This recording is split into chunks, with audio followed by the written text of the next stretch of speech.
Well, they only went and gone and did it, didn't they? Well, they only went and gone and did it. Well, they only went and did it. They made a fucking awesome Suicide Squad film.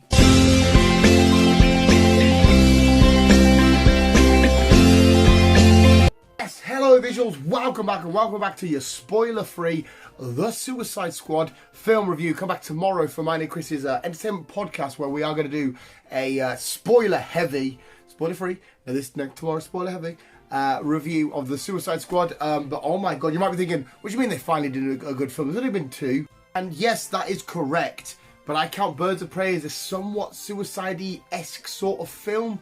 I know it's not a Suicide Squad, but to me, it fits the same sort of tone and theme and mould and how they wanted to try and play it. I see it as sort of a Suicide Squad 1.5. But let's ignore Suicide Squad. Let's keep Birds of Prey because I didn't hate it. But let's definitely keep the Suicide Squad because this film was exactly what we should have got a couple of years back. Yes, sit back, relax. Here is my thoughts and opinions on the film. Like I said, spoiler-free, who I liked, which characters I enjoyed, which were my favourite moments without spoiling them and whatnot. And I'm sorry, this film is coming later on the night. We and Chris actually saw it on release day, but the weekend this is going up, it's been a hectic weekend, so something really awesome. I mean, something really, it's awesome, but it's like, it's just not sat quite right with us yet. But something really awesome happened this weekend, and it's been a bit crazy, so I'm trying to get this recorded and get it uploaded. But yes, the Suicide Squad review starts now, and I'm ripping, obviously you can see I'm ripping my boy. Yes, James Gunn, the Suicide Squad, shits on anything they even tried to do with the past film, and again, I'm going to include it, Birds of Prey. This film was absolutely just jam-packed with so much awesomeness, edgy your seat fun, great action, great action, some really fucking awesome, well choreographed sequences. There's you've seen it in the trailer, but the bit where Harley's fighting through a bunch of people, absolutely amazing. There's a sequence at the about a quarter of the way in, there's a sequence where it's all about Idris Elba and John Cena, Peacemaker and Bloodsport, going through this sort of like village thing, and you'll see what I mean when you get to it, but it was just so much fucking fun. The dialogue they use between each other as they're going through, the repercussions of that said sequence, amazing. There's an amazing little mini sequence at the end, towards the end, with Idris Elba, where you see it on the trailer where it's all dusty and cloudy and he's looking of what happens just before then. It's maybe my favourite bit of the film just because it looks so fucking cool and amazing. This film really did not fail to pull out all the stops to make sure that it got it when it needed to be heavy and hard hitting and fast and just jam-packed 100 miles an hour. It did not fail. It didn't drop the ball one bit. The opening scene where the Suicide Squad are doing a certain attack, outstanding. The way this film, there's a lot in this film where it's like, because obviously the Suicide Squad, it's meant to be the C-listers, it's meant to be dumb and goofy and weird, hence why it's perfect for James Gunn. He did it for Guardians, he made the Guardians what they are today, because the comics version of the Guardians were never up there. So it's perfect James Gunn. But there's these moments where it's like 8 minutes later, or Operation Harley, and shit like that happening, like the way blood might spatter and it'll say Warner Bros. Pictures presented. The way they were doing dumb shit like that was just so much fucking fun to see, and the way that the film flowed and progressed and made you fall even more in love with these weird, unique, amazing characters was just outstanding. Unlike the first film had a great setup, and then we got into it and I just thought, this is pointless. It's a pointless story, doing a pointless task. You've done a shit job at selling these characters apart from one or two. Obviously they oversold Deadshot and Harley, but a lot of the other characters just fell by the wayside. They were only there, it's like, hi, I'm El Diablo, this is what I can do, away we go. And it just sort of felt, you chuck them in a meat grinder, chuck them up and there's your film. Whereas this felt so natural and organic, the way that flowed. Who is Idris Elba's character? Who is Bloodsport? Who is Peacemaker? Who is the Thinker? Who is Polka Dot Man? Ratcatcher? What's Ratcatcher's origin? And it gave you all in small doses and somewhat short stories, but the perfect amount of time to tell that character's story, because obviously you can't do a full-on origin when it's a team build-up. But it did it perfect. It didn't just chuck it by the waistline. It didn't just chuck it by the side and just chuck it in there for the crack. It gave it real purpose and emotion and a bit of humanity to it. And the characters and the actors playing the characters really benefited from great writing and great storytelling and great directing. Hence why James Gunn is amazing. Like Idris Elba, Bloodsport, a character that, yeah, cool, Bloodsport, seen you pop up every now and then. You probably wouldn't make my top 200 favourite characters. But Idris Elba, just like Chris Pratt did for Peter Quill, has completely shocked the rankings purely now because I will always think of Bloodsport and Idris Elba and what a fucking absolutely perfect role and perfect portrayal of that role Idris Elba did. It was fucking flawless. The last Suicide Squad and Birds of Prey I enjoyed the unique and weirdness that Ewan McGregor gave to Black Mask. I actually enjoyed that. But the Suicide Squad's kind of left me thinking, okay, Will Smith, Deadshot, I like that combo, that's pretty cool, but it feels empty and hollow. Oh, Killer Croc, yeah, but this time you feel a bit empty. El Diablo, you feel a bit empty and hollow. But this, no. Idris Elba, John Cena, who else? We'll talk about Margot Robbie. We'll get to it. Sylvester Stallone is King Shark.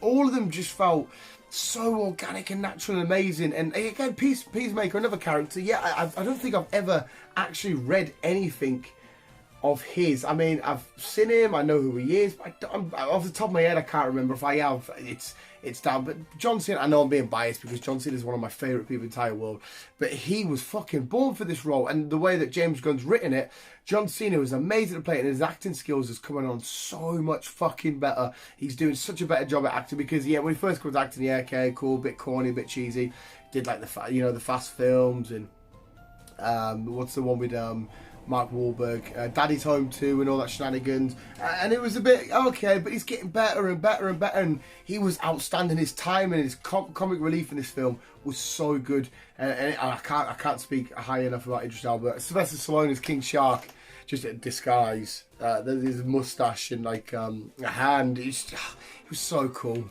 Said with great writing comes even better responsibilities. I tried to turn that nerdy, it just didn't work. The last one, the mission to save Amanda Waller. Right, great. What the fuck's the point? I feel like we've just done a shitty circle here. Whereas this, we have a team brought together, some shenanigans happens, team gets mixed matched a little bit more. Try not to spoil this here. We find we are on a real mission to overcome. At the same time, still doing the selfish, I guess, deeds of what Amanda Waller needs, but we're still achieving it with a great success. Because I love Amanda Waller, and I can't remember the lady's name who plays her. She's great. She's got the ruthless edginess, nastiness that Amanda Waller needs. It's just the last time around, it just felt shit. She has a completely different, the same person, the same character.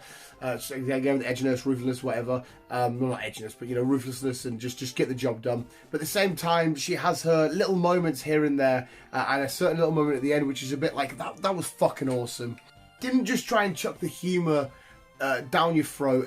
It was all perfectly well done. I'm going to say Taika Waititi's in the forest, and then let me know in the comments if you come back and watch this, whatever, if you know what I mean, because it was just fucking beautiful. And it did a great job at, like I said, making these C-listers, D-listers become it did a good job at making you fall in love with them and be really invested in Ratcatcher. But a nice little shout out from another awesome director / actor as well in this. You'll know who I mean when I mention Ratcatcher. I fell in love with Ratcatcher, thinking it's Ratcatcher, I don't give a shit. Even for the times that we saw Weasel, it's fucking awesome. Polka Dot Man, I don't give a shit about Polka Dot Man, but I'm like, awesome. It wasn't scared, this is a kind of spoiler, but it wasn't scared as well to say, okay, fuck you, you like him, they're gone.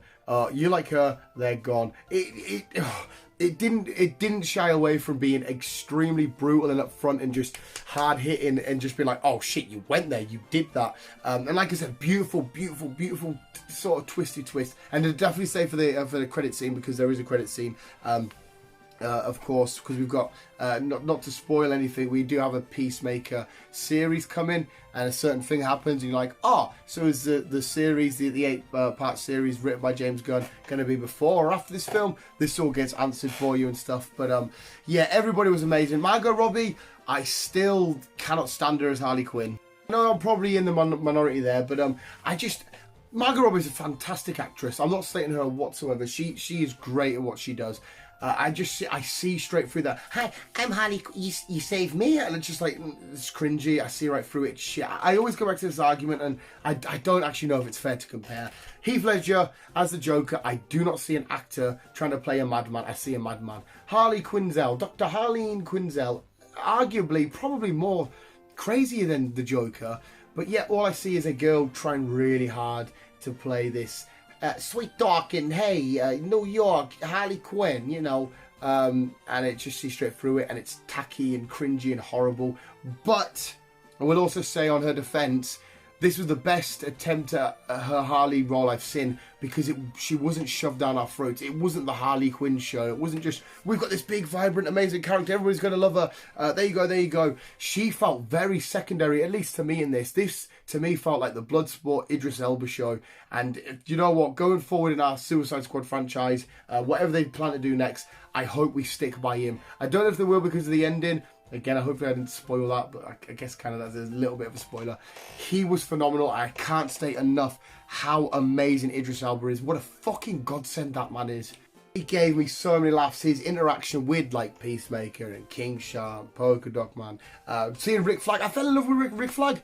You know, I mean, I liked him in the first one. I thought, yeah, you're cool, badass, but whatever. This time around, I'm like, I really fucking love you. The amount of shock you get from this film is fucking awesome. But yes, the way the characters bounced off and how they become a team, and the way they set up to do plans and missions and attack stuff and did this and whatnot. Even the big silly goofiness of who the big badass final fight scenes between felt very perfect for this film and what it was all about and who they were fighting and stuff. Everything just fell so well into place, and it went so smoothly. It gives us all the information we need, absolutely down to the last T. Everything we needed to know for these characters in this particular film going forward. Nothing felt rushed or just chucked in there for the sake of it, or just like a meat grinded, like I keep saying, and chucked out there. It felt so organic and natural and amazing. What a fucking joy. And I said to Chris when it finished, I stood up and I literally clapped and went, fucking get in, like Newcastle just scored. Finally, I'm leaving the cinema.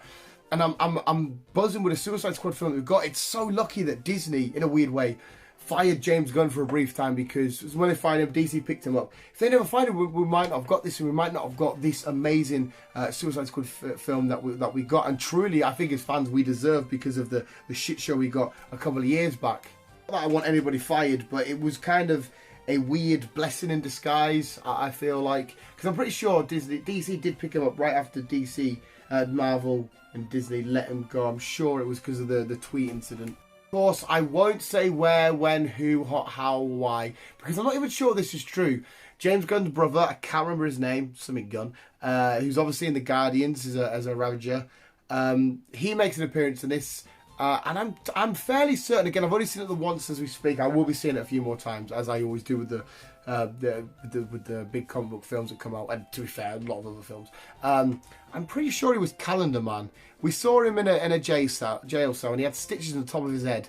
And the way it went past, I was like, was that months in there? Did I see January, February or not? But at the same time, even if I didn't, it's a bit weird for him to be playing a bald character with stitches in his head and not to be Calendar Man. So I'm pretty sure he was Calendar Man, which is quite cool, a very obscure, weird villain for him to give his brother the role of. Fucking so amazing and so cool. Yeah, I'm pretty sure Calendar Man confirmed, I guess online at the time this goes up, they will have either confirmed or denied this. I haven't actually checked yet, so you can let me know if I'm wrong in the comments. Like I said, again, being biased, I'm so happy with my boy John Cena. Did a great role, ready for Peacemaker show, ready for more Idris Elba Bloodsport, ready for more Ratcatcher, ready for more King Shark. I'm ready for anything else they chuck it our way. I won't say any more characters because, like I said, I don't want to spoil and not spoil or whatnot. Just, I'm not bothered about Harley Quinn. If we don't have Harley Quinn again, I mean, yeah, if she's in it, awesome. It's the only reason why I wouldn't give this film, to be honest. I know I'm so optimistic and always like, yeah, 10, 10, 10. But it's not, this film gets a 9 for me, probably because of the Harley Quinn portrayal. Even though she fit in perfectly in this film in the way she did certain stuff, there is a cool sequence where she's semi-captured and something happens, and then a gun's fired and something happens, where I fucking love that sequence. I thought it was quite cool, and again, another little mini twist within the film, and she definitely fit in this film beautifully, and the character played a great part in the story, and Margot Robbie did do the best job, obviously, to ability. I just see through it. But yeah, going forward, I wouldn't be bothered if we never got Harley Quinn again. At least this version. I love Harley Quinn as a character. I think everybody does. It's hard not to like her. I was there in the animated show when she made her first ever debut, because she was in the animated show before the comics.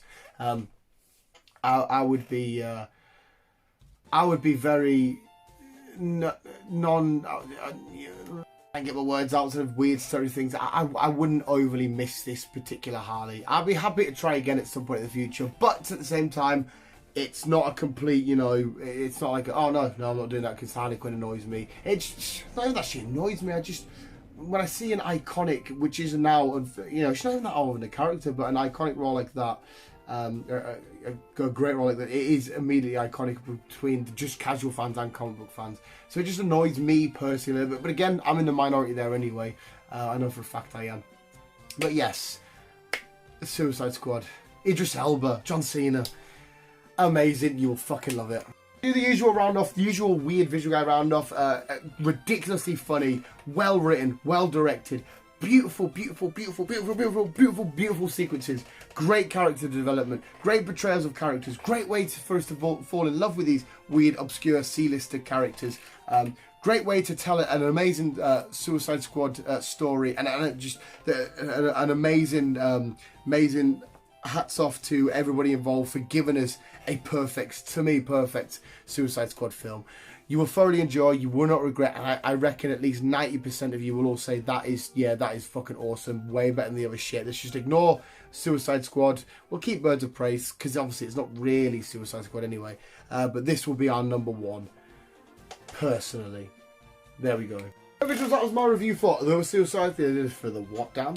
For the Suicide Squad. If you did enjoy my review, Booski, if you have watched the film and you enjoyed this review, Booski, if you disagree with everything said and you just think I'm a fat moron, then obviously downvote. Whatever it is you want to do. I don't mind. We're weird as fuck here. All downvote if you want. Fuck it. Giggle. Who cares? YOLO. Yes, go watch it. Why can't I speak? I am really tired. Go watch it and then come back tomorrow after you've watched it and check out mine and Chris's spoiler-heavy review on our podcast, as well as the entertainment news with some really cool stories tomorrow. It's coming up. It's a fun episode with some awesome stories that Chris brings up. There we go, visuals. That was my review, non-spoiler review of the Suicide Squad. It gets a solid 8.5, 9, because I fucking love Idris in this. Idris is my favourite character in this. Then it's Bloodsport, and then it's just slightly followed by John Cena and Peacemaker. But yes, solid 9. Visuals, thanks for watching. Remember to keep being you, and keep on, keep it on. Do-do-do.